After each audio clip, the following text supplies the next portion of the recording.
Hiya, BookTube. Bill Ruttenberg here at the Ruttenberg Library. Come to you this afternoon here on Monday afternoon with the Reading Habits book tag. And I wanted to do this tag for you. I originally saw it on Hannah's Books, and I'll leave the link to that down in the description. I tried to track it back to the original, but the furthest I got, it became a deleted video by the time I got back. But anyway, this is an older tag, so I imagine a lot of people have already done this one, but I was looking for tag to do this afternoon, and so I decided to do this one. So without further ado, here we go. Question number 1 on the Reading Habits book tag. Do you have a certain place at home for reading? And yes, I do. I've got, it's much to my wife's, she gets little grumpy with me. She wonders why I don't use the couch and the chair and the desk and everything. But my actual favorite place to read is right at the dining room table.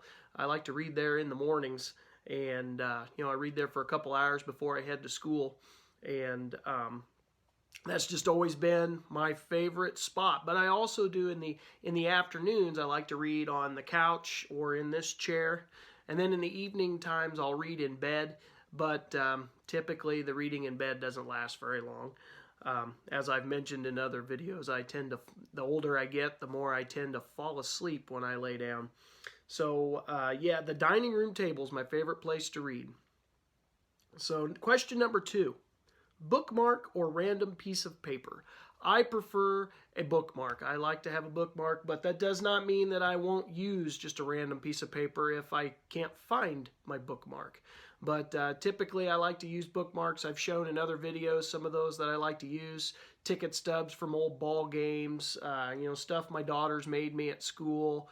You know, I got all kinds of different bookmarks that I like to use. Question number 3. Can you just stop reading, or do you have to stop after a chapter or a certain amount of pages? Now, for me, I prefer to stop at the end of the chapter, or to stop in, you know, some of the books will have little breaks in the reading. In between paragraphs, they'll have a big break. And I like to stop there simply because sometimes when I stop in the middle of a page, I can't remember where I was at, and it drives me nuts. And I tend to find myself sitting there searching, spending more time searching for where I was at when I could be just reading. So I try to stop at I try to find a good stopping spot on the page, that break in the reading or the chapter. Question number 4, do you eat or drink while reading? So in the mornings when I'm sitting at the dining room table, I like to drink my coffee. I'll drink a couple cups of coffee before I head off to school. I've gotten pretty good at keeping the cup away from my book so I don't spill it on my book, because there's nothing worse than if you accidentally dribble and you get a drop on the page and you can see the permanent coffee stain on your book. That drives me insane. I can't stop, or I can't stand it. So I try to do everything I can to stop that from happening. So that the next part of this becomes an easy question. Do I eat while I read? No, because, you know, if you're eating, I don't know, potato chips, and you get that grease on your fingers and you go to turn your page, you end up with grease stains on your book. And I just can't stand that. I like to try to keep the book in as good a condition as I can, make it last as long as I can. And, you know, there's nothing worse than when you buy a book at the used bookstore and you're flipping through it and you find a Cheetos stain on one of the corners of the pages. That drives me nuts. So I do drink beverages while I read, but I don't eat typically. Plus I'm I do most of my reading in the morning, and I eat a later breakfast. I don't typically eat right when I get up. I'm not hungry yet. So that's another reason why I wouldn't eat. I'm guessing if I was hungry, that might change just a little bit. But anyway, question number 5. Multitasking. Music or TV while reading? For me, absolutely not. I need it quiet. I am a firm believer if you're going to get fully engrossed in the book, you need it quiet so that your brain can lock in.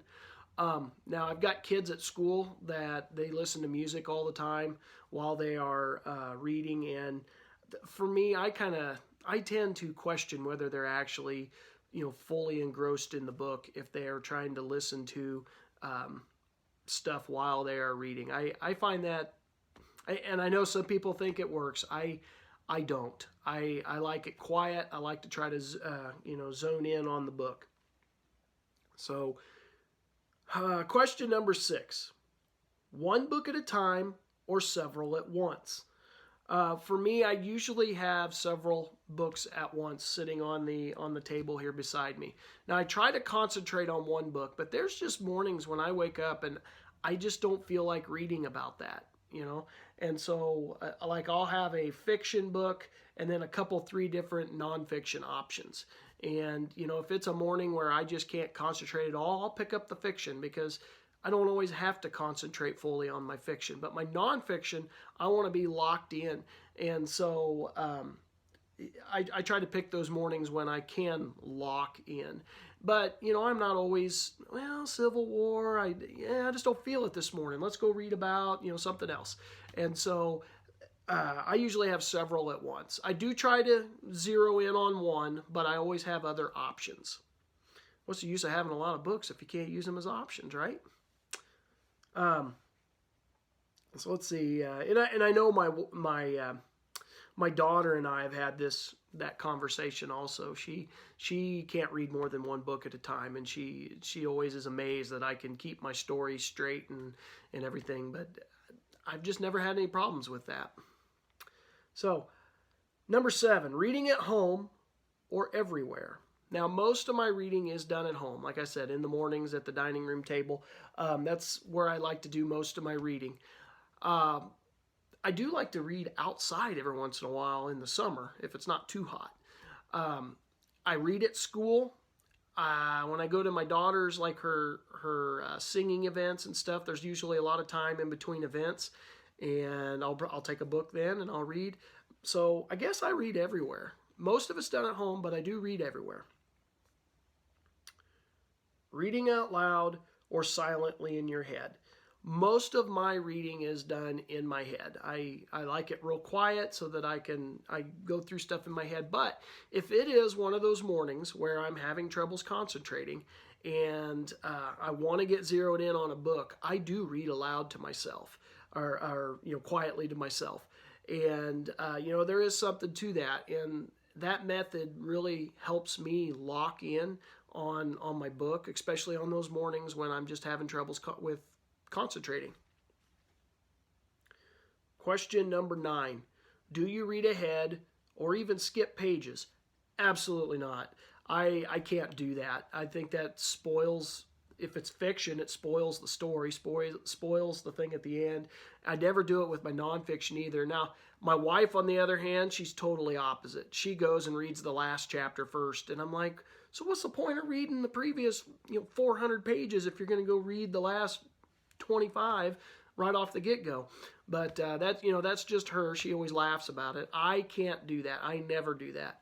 I would rather suffer through the entire book, like a book that I don't even like. I'd rather suffer through the whole thing than to actually go to the very end and read the last. I just don't do that. I don't see the purpose of doing that.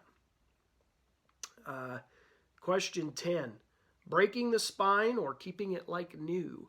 Now, I'm not saying I've never broken the spine of a book. I have broken the spine of a book. I try really, really hard not to. Matter of fact, I even go out of my way to, I might read a book at a goofy angle and kind of, barely open it just so I don't break the spine. If it's one that's got an older book that's got a fragile spine, I can't stand when people just break the book open. It drives me nuts. It breaks the book. You're going to struggle with a reread. You've just ruined your book.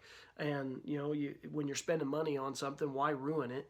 But that's just me. I know some people, that's the first thing they do is they break it so that they can get to the middle or flip through the pages easily in the middle. All right, number 11. Do you write in your books? And for me, absolutely not. I do not write in any of my books except one. I do have one exception. And this is my book, my Frederick Douglass book that I've been going over. I use that with my 8th graders. That's what we're doing right now. And I have little notes out in the margin just so I remember to do different talking points as we go through that aloud in class. But other than that, I do not write in my books. Matter of fact, I go through and I'm very meticulous about if I buy a used book and I'm flipping through it and I see the pencil marks, I immediately start erasing it. It's just one of those things. I don't know if I'm just anal about things or what, but the OCD kicks in and I start cleaning it, and I try not to write in them myself at all. Matter of fact, I have a notebook that I keep on the side, and I take any notes that I need to take that I'm going to use for class or whatever the reason.